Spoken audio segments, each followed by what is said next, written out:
ClowdyWorld. And people need to really start putting more respect on Chief Keef's name.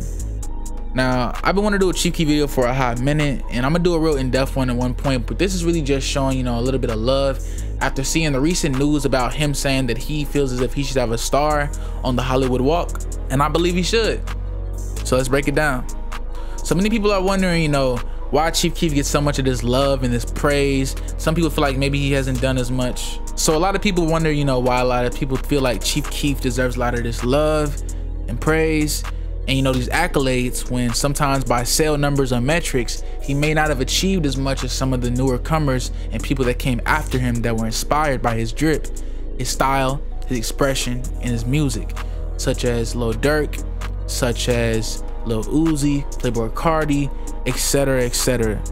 Now, Chief Keef's influence shouldn't be understated, man. Unfortunately, it just sucks that so many people have bit and taken from that style that it almost feels like saying that people have bit skinny jeans, that people have bit Atlanta style. It feels almost synonymous because his impact was that entwined with the culture.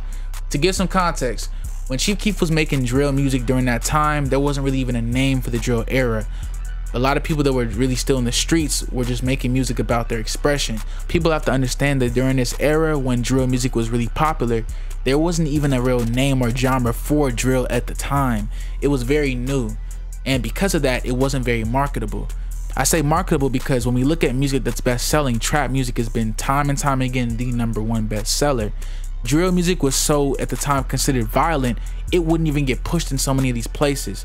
So its entire origin was very, very natural and organic. And when we look at this, people will always not give him credit, but for 2 of his biggest hits he produced, I Don't Like is one of a classic, bro. And when we look at some of his best music, think about that. His #1 first biggest hit was his own produced track.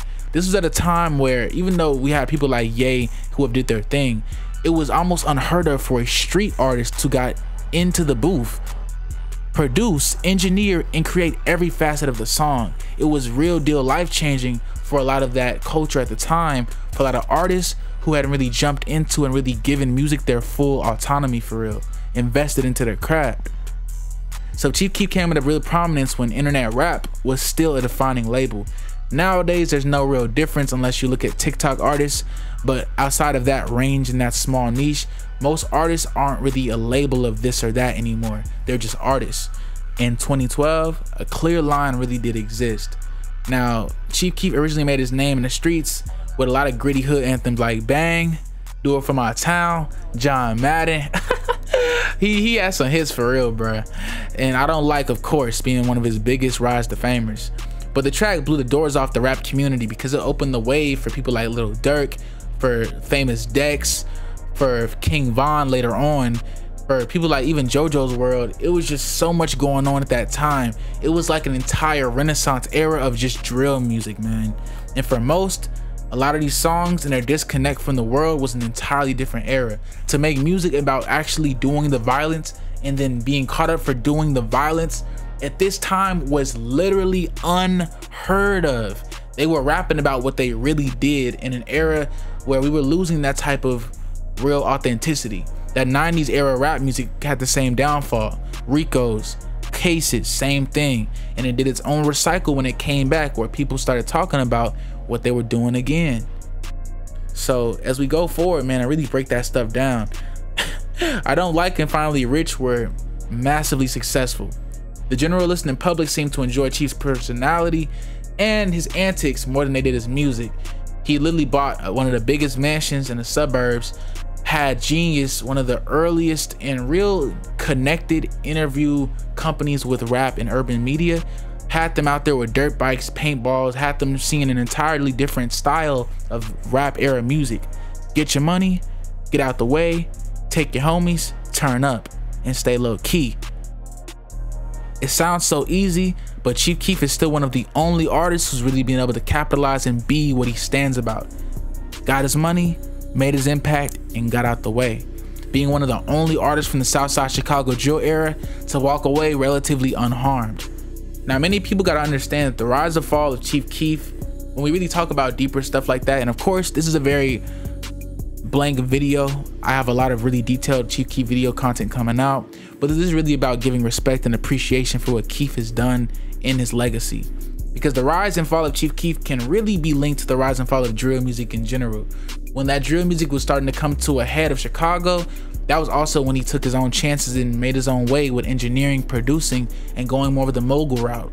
It was more of a decision to let his music light off, especially because he kept dropping music in between that was really, really good. Even having a recent Dirty Nachos project that just came out with Mike Will Made It, and it's pretty amazing, fam, I'm not gonna lie. Now, people have to understand that millions of rap fans around the world tuned in and got a front row seat to a lot of the horrific gang violence going on the South Side. Especially when I was coming up actually in the reality of that violence, it just felt like a video game, fam. You didn't think about people literally getting blown off right in front of you, bro, and seeing them literally headless, seeing people literally go through some real traumatic stuff, seeing whips get flipped, seeing stuff really go down like it's snowfall, man. To you as a kid, you see a friend, 2 weeks later you don't see him no more. You think, oh, it's life. You see a friend, a week later you don't see him no more. You see a friend, now he's in jail for 30 years. Life, life, life. You don't think about it. But in this reality, people gotta understand, like, this was the normal and the average for a lot of people in the inner city.